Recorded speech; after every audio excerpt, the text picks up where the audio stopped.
2 സവാള ചോപ്പ് ചെയ്തത്, 8 അല്ലി വെളുത്തുള്ളി ചെറുതായി അരിഞ്ഞത്, 2 പച്ചമുളക്, ഒരു ചെറിയ കഷ്ണം ഇഞ്ചി, ഒരു ടൊമാറ്റോ ചെറുതായി അരിഞ്ഞത്,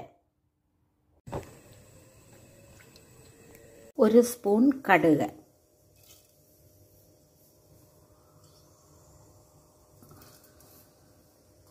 സവാള ചെറുതായി അരിഞ്ഞത് അതിലിട്ട് വഴറ്റിയെടുക്കുക. വഴറ്റിയതിന് ശേഷം 5 മുട്ട പുഴുങ്ങി പൊളിച്ചത്, സവാള ഒന്ന് വഴണ്ട് കഴിയുമ്പോൾ പച്ചമുളക്,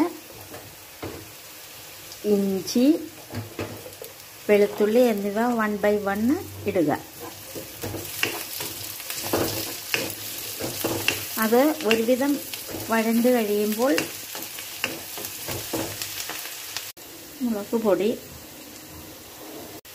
മഞ്ഞൾപ്പൊടി, ഗരം മസാല,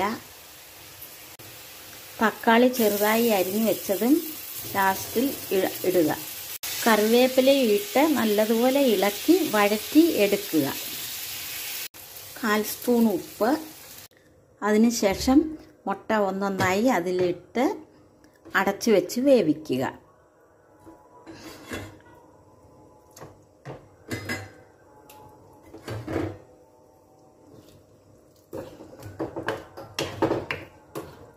മുട്ടക്കറി കുറച്ച് കുരുമുളക് പൊടിയും ഇട്ട് അടച്ചു വെച്ച് വേവിക്കുക. ഒരു 5 മിനിറ്റ് നേരം വേവിച്ചാൽ മതി. 5 മിനിറ്റ് നേരം ഇത് അടച്ചു വെച്ച് വേവിച്ച് കഴിഞ്ഞിട്ട് നല്ല മുട്ടക്കറി റെഡിയായി.